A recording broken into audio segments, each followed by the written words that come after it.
But it also taught me a lot about human nature. If you develop good relationships with people and you deal with those people honorably, particularly when you're in trouble, it always pays dividends.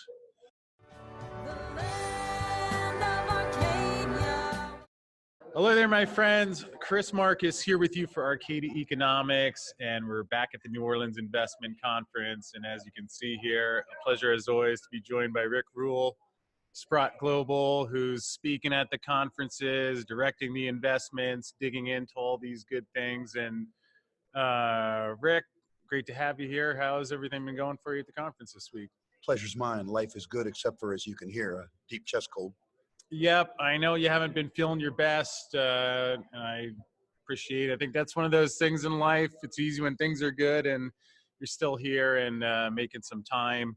So I'm grateful for that. And obviously, you've talked a lot about the investing, the companies, and all the numbers and data, which has its rightful place. Although, as I know I've heard you at times mention before, really just the skills that go into something, because we can know the numbers, we can know what we should do, yet when you're struggling or the investment's going in your face, how do you react? And so I thought it'd be interesting to let folks know a little bit more about your background and how you got started investing and what drew you to this that gave you the passion that you've had to do what you've been doing for so long. Well, that's a very, very long interview. I would say that I developed an interest in both the out of doors and separately natural resources in my teens.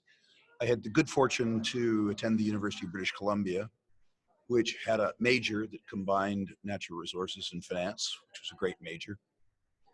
And I've always also been interested in finance. Right. Separate and apart from an academic interest in finance, I was raised by a single mother, and there were occasions at the end of the month where she was concerned about money.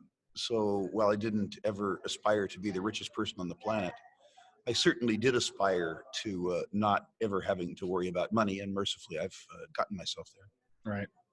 And I think it's nice to hear that, because obviously things going on in the government, the economy, it's not the easiest times for many folks out there. And curious, at the times where you were struggling and things didn't look so well, where you're maybe some of those days where you're wondering how you're going to pay your rent the next month, even if it's back a while ago, what was it that you took out of that?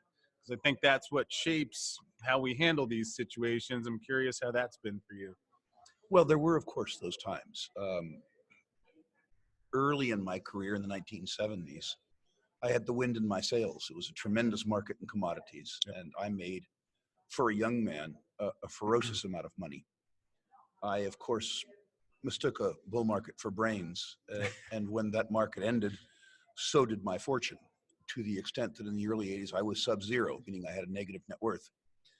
And that was a trying time. I decided not to declare bankruptcy. I decided to pay back my debt. And mercifully, by being very forthcoming and very honest with my creditors and explaining the circumstance I was in and how I proposed to work it out, they were not only forbearing, but they helped me generate business to earn money to pay them back. So it was a wonderful lesson for me in many senses. It was a financial lesson in the sense that I learned just exactly how cyclical commodities were. The phrase that you've heard me use, contrarian or victim, came about as a result of becoming a victim. Right. Then I became a contrarian. But it also taught me a lot about human nature. If you develop good relationships with people and you deal with those people honorably, particularly when you're in trouble, it always pays dividends. The final lesson is the better lesson. I was about 30, I guess, when I stopped worrying about making money at all.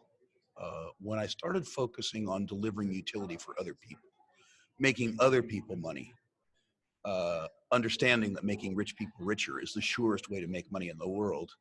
When I stopped worrying about making money in any particular activity, immediately, like within 3 months, I started making what was for me, a single school teacher's son, incomprehensible amounts of money. Right. And the most important lesson to take off of this is love what you do it well, generate utility for others, and you won't ever have to worry about money. Yeah, I appreciate you mentioned that. I've found in my own life and some of my ups and downs that, like you said, if you can communicate and you keep the integrity, I mean, probably everybody in the conference has had their times where things look good and where they don't. Yet, and it's really the combination of the two things you mentioned. I think when we're doing what we're passionate about, that helps a lot. And we all make mistakes, but when you communicate, and whether it's investors or your wife or anything, I find it seems like people are often a lot more forgiving and are willing to help you work through things when you do that. Well, I think that's right. Then the truth is, if you're, as an example, a creditor, and a debtor tells you something that isn't true, you're in a position where you can't trust anything else that he or she says. So why would you put yourself Right. in that position? Now, I guess another lesson is that I was either lucky or smart when I was a young man, and the people who I was in a position to owe money to were also themselves both honorable and smart. This didn't have to end well, and it wasn't all a consequence of my own good efforts that made it work well. It was a consequence of the really truly love and forbearance of my creditors that allowed me to get through that period and in fact prosper. One of them, until his demise, was my most important customer for many years after that circumstance, despite our rather rocky start. Right. Yeah, and like you said, there's what we can control, but also surrounding yourself with good people. Obviously, you talk about that a lot in the investing circuit. Of course, there's that phrase, look at the 5 people you spend the most time with, and you're going to be some reflection of that. So, again, which is one of the things that's nice about here, you have a lot of good people, and to me, is a much different environment than I ever saw on Wall Street. The New Orleans Investment Conference in particular, because it's gone on for 45 years, and they've covered the gamut of investments. But the truth is that this conference started off as the National Committee for Monetary Reform.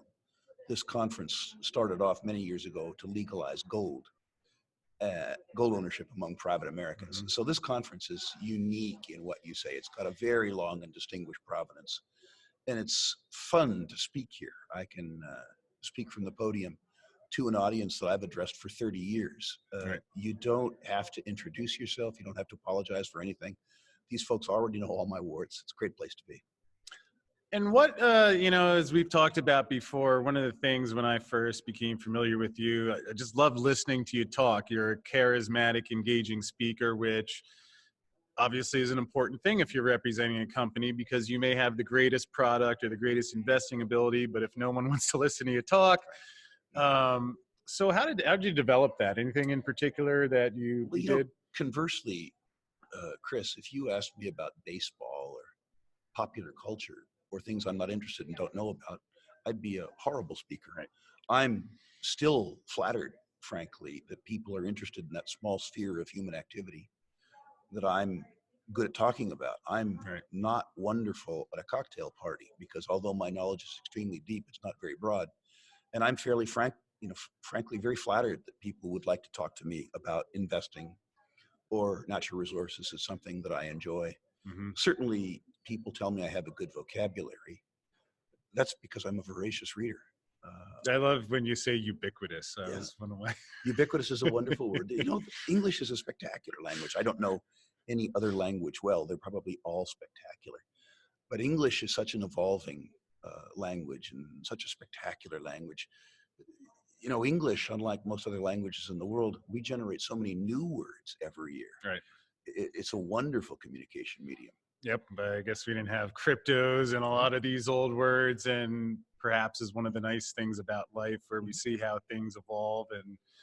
And again, in terms of the speaking, is that something that was natural for you, or obviously some people are more extroverts, introverts, something I had to learn? I began my career as a horrendous speaker.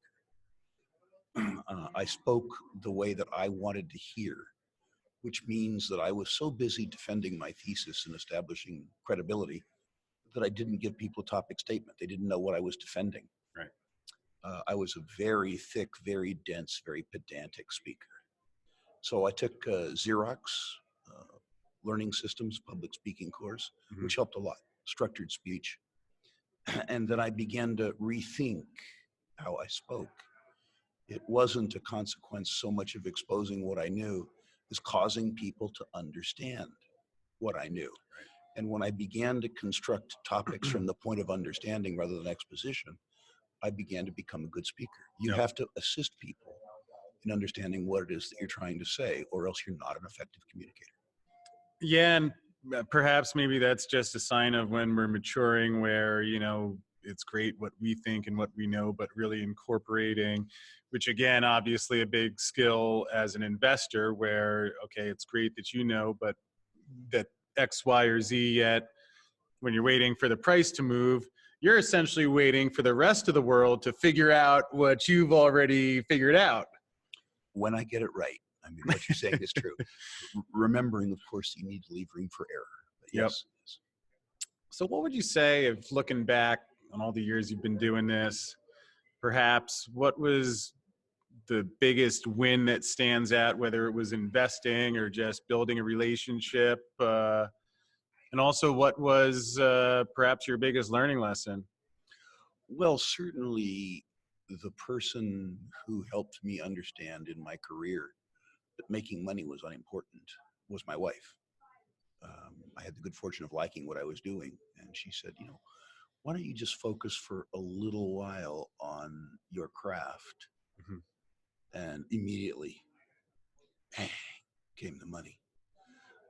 In terms of investing success, that one's easy.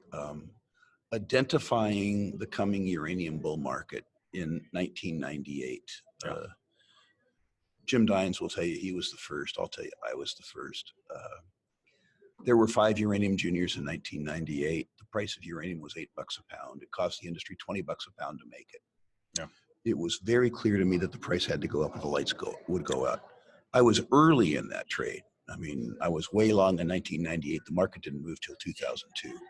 So I was 4 years early. But when it moved, Chris, the worst of those 5 uranium stocks was up 22 to 1. The best Paladin was up 1,000-fold. Wow. How do you think that compares with, and you and I, we've talked about uranium before, was more extreme back then, or obviously we have similar dynamics today? It was more extreme back then. What will be easier this time? I don't know when it'll go up again. I was early again, which I am. But what'll be different this time is that money players in the market, including old fat guys like me, remember that market, and we will anticipate it this time. There was a mini market in uranium in 2016, triggered by the fact that the uranium price went up from horrendous to merely unsustainable. And all the uranium juniors tripled in 3 months, a melt up. That tells you what will happen when that market gets underway in earnest. Yep. And it's interesting, in 2000, there were 5 uranium juniors worldwide.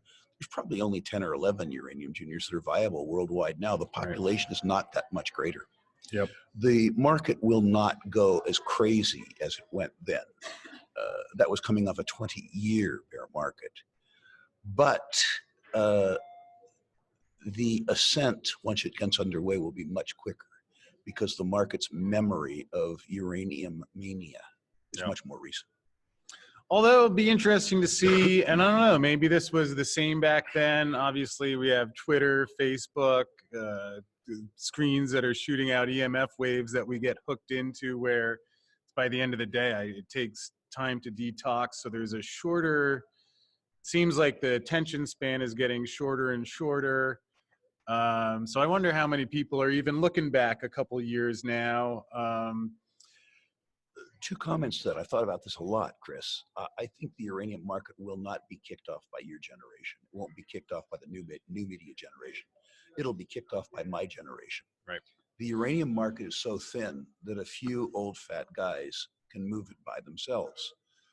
But your generation and a generation a little younger than you are really narrative obsessed, story obsessed, and you access information and codify information much better than we did or do. Mm-hmm. And that makes me think that occasionally these narratives could get blown out of all proportion by your generation after mine start them. The distribution of information in uranium in the last bull market probably took 2 years. I could see it taking 2 weeks now with people like you. Yeah, it is fascinating. We saw obviously the moves in the cryptos very extreme over the past couple of years. Will be interesting to see if we have something similar in the metals or uranium or some of these other assets. Perhaps the last thing, again, I appreciate you making some time here today. If you were giving advice to someone who was just starting out now and wanted to get into investing and sees what you've done, obviously you've talked before about some of the most successful things were when you were able to have the conviction in what you saw, be able to be patient. If you think an asset's worth X and the price goes lower, but you've done your homework, be willing to buy more. So perhaps it's that or anything else that you'd want to pass along to someone who was starting out. Yeah, it's hard, but to outcompete other people, which is what you do in all endeavors of life to be successful, you have to work harder and smarter than they do. You have to focus on what you're doing. That happened for me, A, because I'm a competitive person, but also because I really, truly love what I do. I competed against guys who wanted to get rich, not guys who wanted to compete. Right. And they never stood a chance against me. Smarter people than me failed compared to me because they were thinking about a Lamborghini rather than thinking about utility for other people. They never stood a chance. The second thing is invest in your own education. If it's investing that you care about, start by reading The Intelligent Investor by Ben Graham. Don't just buy it, by the way. You got to read it in order for it to work. And it wouldn't hurt. My library is great, but I haven't read it. It wouldn't hurt to read it again. It's relative to the effort required to read it, which is low. It's the best investment book ever written. If you read that book and employ the lessons, you will, not might, you will get rich.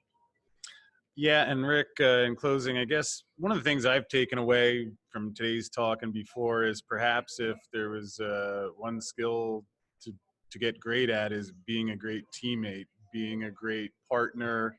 Again, we see in mining industry, pretty much everybody in the room knows each other. So you go out burning people, gets found out really quick, and reputation does speak a lot where you don't have to tell people you're great. You do good things, and that speaks for itself, which, again, I appreciate the role model that you've set for a lot of us who are doing this in the industry now. And perhaps just wrapping up, again, let folks know where they can find you. And I know you offer a ranking Absolutely.